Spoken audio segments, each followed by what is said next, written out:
down. Let's go. We'll go all night. We got the whole gang tonight. We can't go all night, but we got a nice little break. Little Sunday night session. The last football game just finished, an overtime session here with the Colts and Packers. So everybody desperately looking for something else to do in the small window before you go watch more football.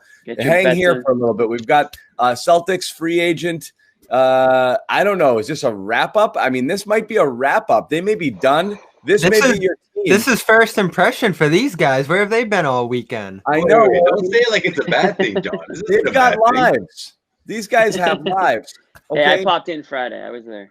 He was here, but we've been here Friday, Saturday, Sunday, the draft on whatever day. What was Wednesday. Draft hours, yep. That feels like a marathon. That was a marathon session.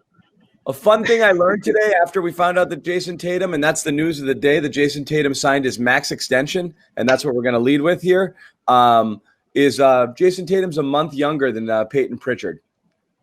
Whew.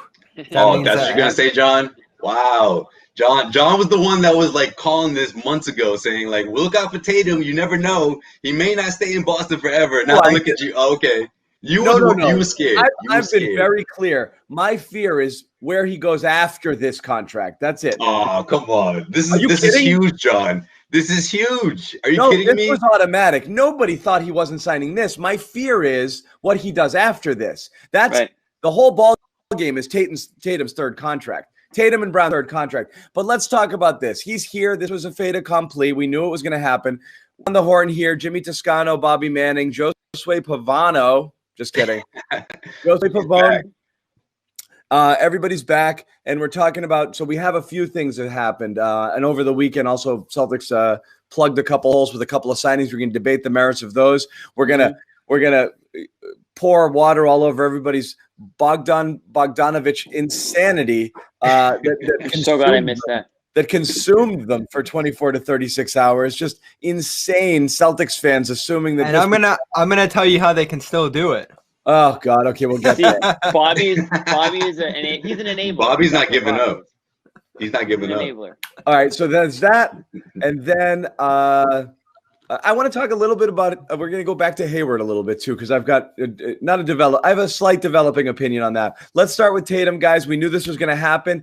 It's a good thing. I don't have a ton to say about it, other than, I mean, what questions can you ask here? Are you worried at all that the money affects him, that he becomes Mr. Aloof superstar guy? I have no idea. I mean, he knew he was getting paid. He got paid. Everybody in his class, De'Aaron Fox, Donovan Mitchell, they all got the same deal because this is how the NBA works. If you're good like this, you get this deal, and they got it. Yeah. So here he is, 195, bling, huge deal for a friggin' – he's 22, but in our hearts and our eyes, he'll always be 19. I saw someone say 19 and 1,400 days or whatever it is. Yeah, exactly. Counting. Jimmy, initial thoughts here. Yeah, it's huge news for Deuce Tatum, who's going to have the best Christmas ever. So good for him. But yeah, like you said, John. Maybe Tatum can afford a hoop now. Yeah, true. I like that. Yeah, he's going to have a whole new court now. Yeah, I wonder if he'll actually go home shopping, and if we'll hear about Jayson Tatum purchased a home, like used to be Paul Pierce's home or whatever. There's one in Wellesley near a cheese shop if he wants. Oh yeah, the neighbors are great. If he's interested, police always check up on him. The police will always come by. That can't shout out Robin. That can't be a selling point. No. Tonight's gonna be fun. I can tell. But like you said, John, I mean, this is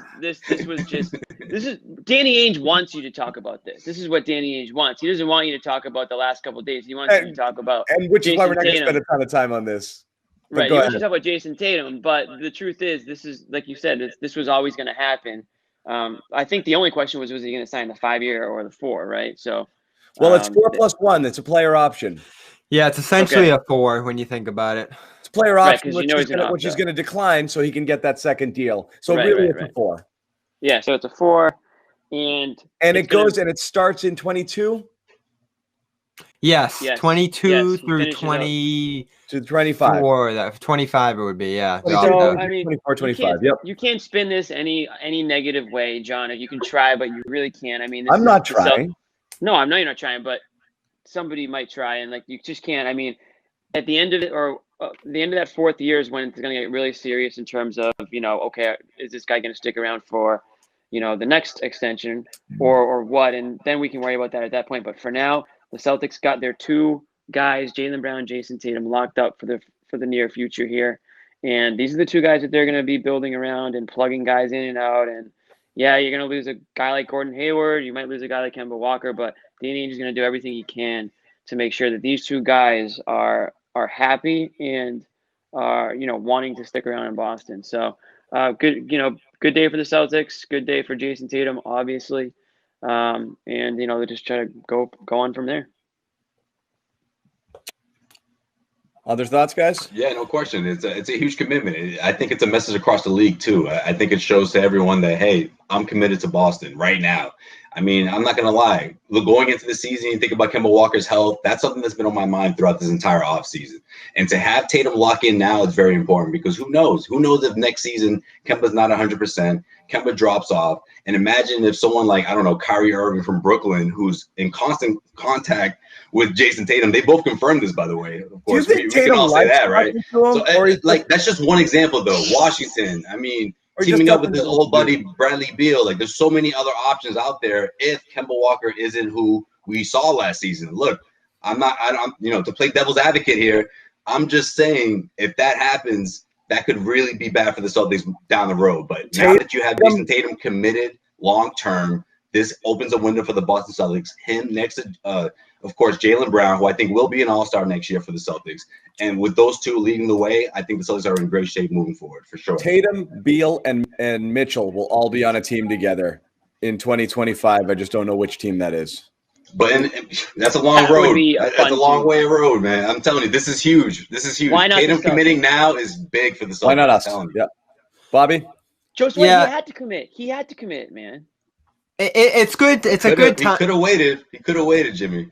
It's a good time frame here, 2025. You got 4 years to put this thing together. The thing is, when we put it in context with what we talked about yesterday, that one step back season that this year is probably going to be as it looks right now, and then trying to push something forward for next season, you cut that in half in one swing there. So it's not a huge amount of time, but it's enough for them to work something out here, try to put another contending team together. And as long as you have those 2 guys, Brown, Tatum, both signed through 2025 now, you're going to be as good as any of the other top 5 teams in the East, probably, as long as their progression continues. So you got security here, you got stability at the top of the roster, and it sends a signal whose team this is at this point.